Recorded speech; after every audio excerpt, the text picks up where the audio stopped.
समाज मित्र न्यूज में आपका स्वागत है। राहुल गांधी की भारत जोड़ो न्याय यात्रा 35वें दिन वाराणसी पहुंची। यूपी में न्याय यात्रा का दूसरा दिन है तो राहुल काशी में 12 किलोमीटर की यात्रा करेंगे। इस दौरान कांग्रेस नेता ने विश्वनाथ धाम में दर्शन पूजन किया तो गोंदलिया चौराहे की जनसभा में जीएसटी और महंगाई को लेकर केंद्र पर निशान साधा।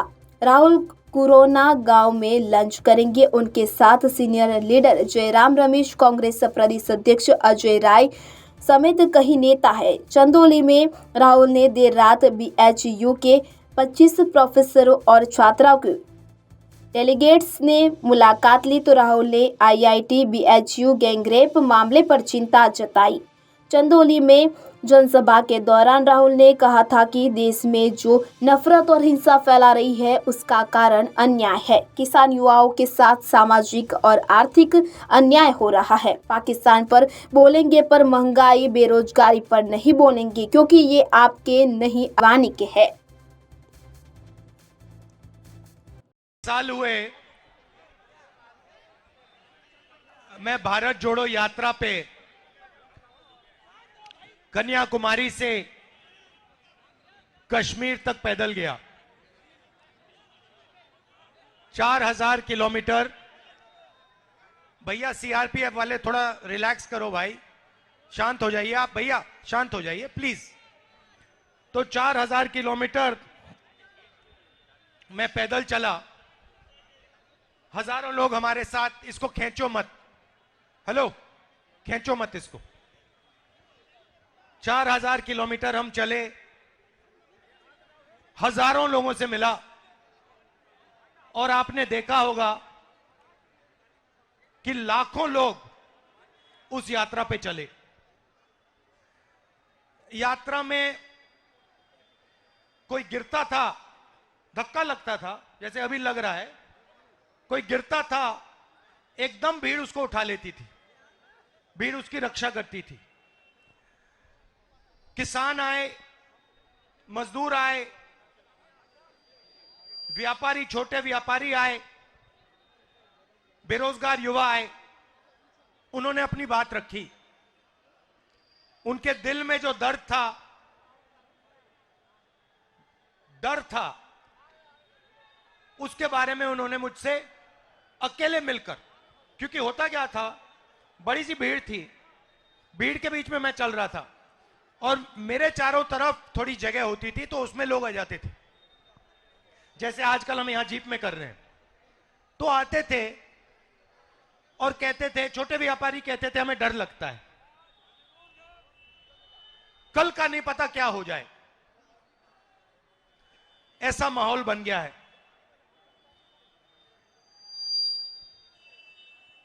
पूरी यात्रा में मैंने नफरत कहीं नहीं देखी। बीजेपी के लोग भी आते थे, आरएसएस के लोग आते थे, जैसे ही वो यात्रा में आ जाते थे वो प्यार से बोलते थे। तो ये देश मोहब्बत का देश है, ये देश नफरत का देश नहीं है।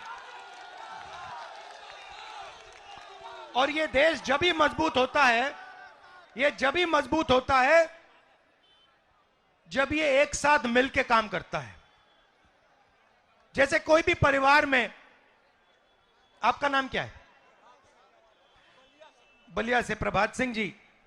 अगर आपके परिवार में भाई भाई के बीच में लड़ाई हो जाती है तो परिवार मजबूत होता है, कमजोर होता है?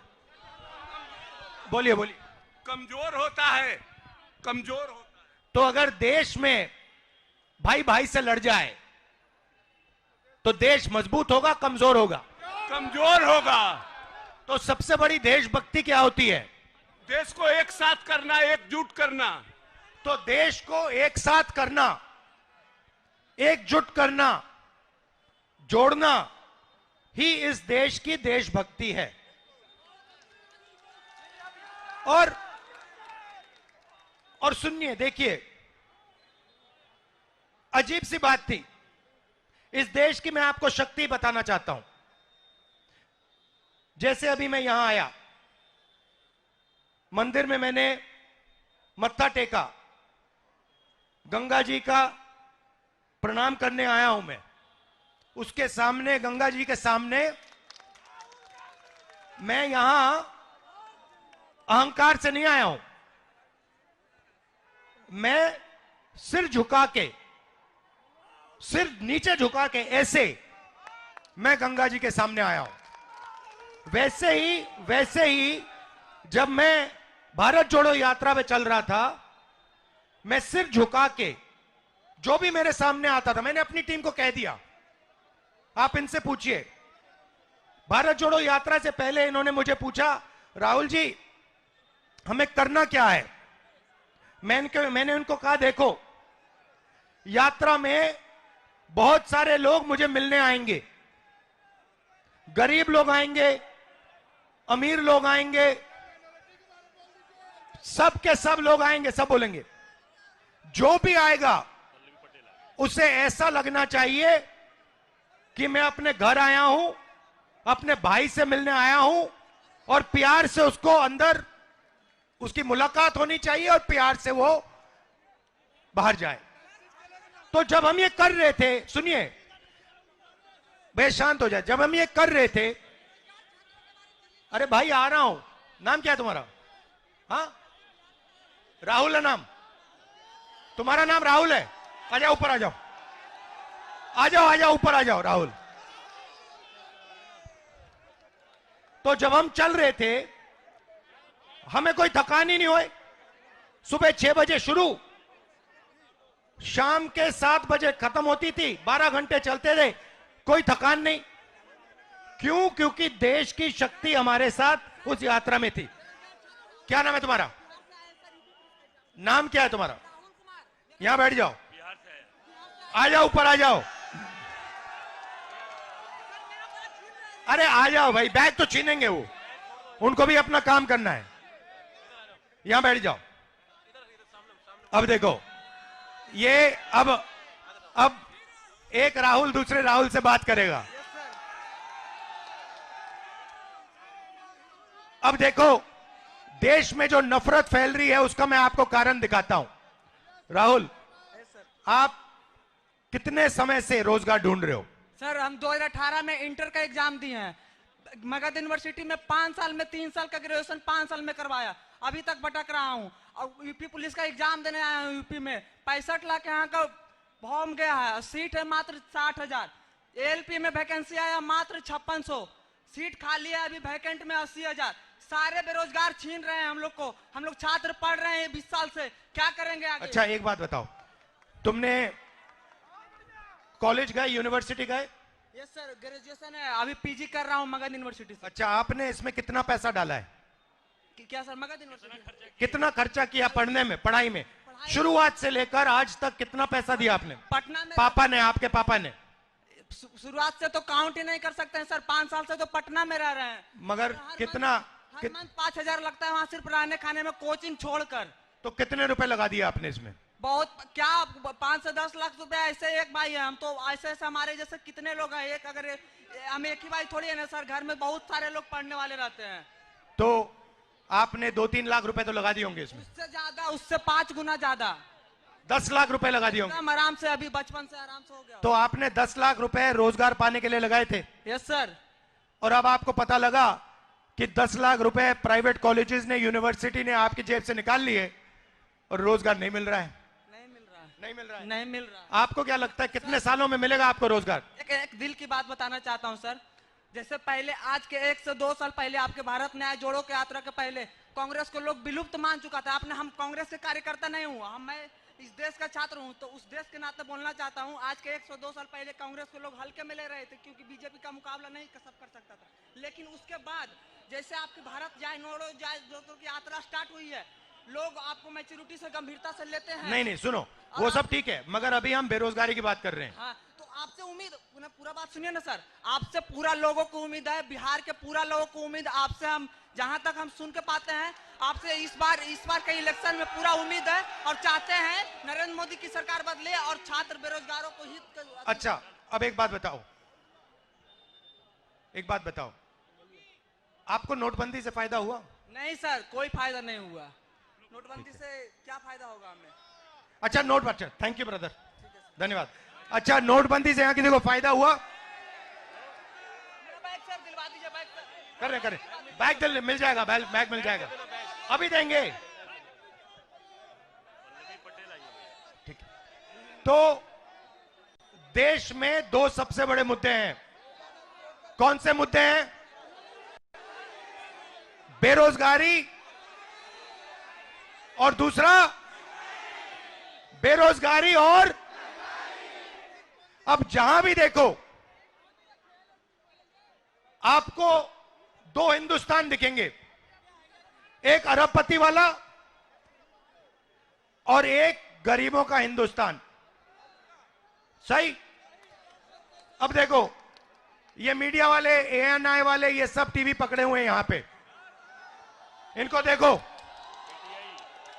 PTI, ANI, India today, network 10, network 12, network 14, ये किसके हैं बताओ जरा? ये अदानी जी के, अंबानी जी के, ये उनके हैं। अब ये इनका ये किसान के बारे में, मजदूर के बारे में, गरीब के बारे में ये कभी नहीं दिखाने वाले। ये कर ही नहीं सकते। इनके मालिक कहते हैं भैया नहीं, हिंदुस्तान के गरीबों के बारे में मीडिया में नहीं दिखाना। मीडिया में कुछ दिखाना है तो ऐश्वर्या राय को नाचते हुए दिखाना है, नरेंद्र मोदी जी को 24 घंटा दिखाना है, अमिताभ बच्चन को वहां पे दिखाना है। जो देश के मुद्दे हैं उनके बारे में नहीं बोलना। यहां पे छोटे व्यापारी हैं, इनमें से एक को GST और नोटबंदी से फायदा नहीं हुआ।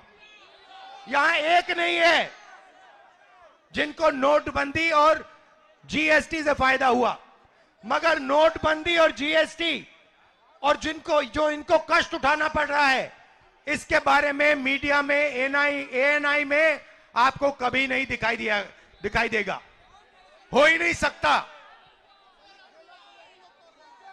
इस देश में अदानी जी को एयरपोर्ट, हवाई जहाज, एयरलाइन, सारा का सारा एक के बाद एक पकड़ाया जाएगा। GST आप दोगे, GST देश का गरीब व्यक्ति देगा। भाई आपका नाम क्या है? मीडिया के हो? क्या नाम है आपका? ये आपने जो ये टी-शर्ट पहनी है, कितने की ली आपने? 1100 रुपए की। इसमें आपने GST कितनी डाली? 18% लगी। 1100 में से 18% आपने GST दी।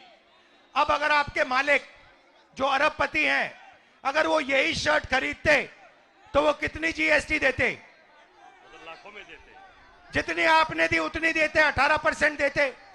तो ये अन्याय है ना कि अरबपति भी उतना टैक्स दे रहा है जितना हिंदुस्तान का सबसे गरीब दे रहा है।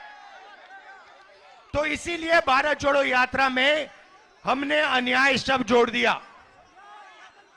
मणिपुर से महाराष्ट्र तक यह यात्रा जारी है।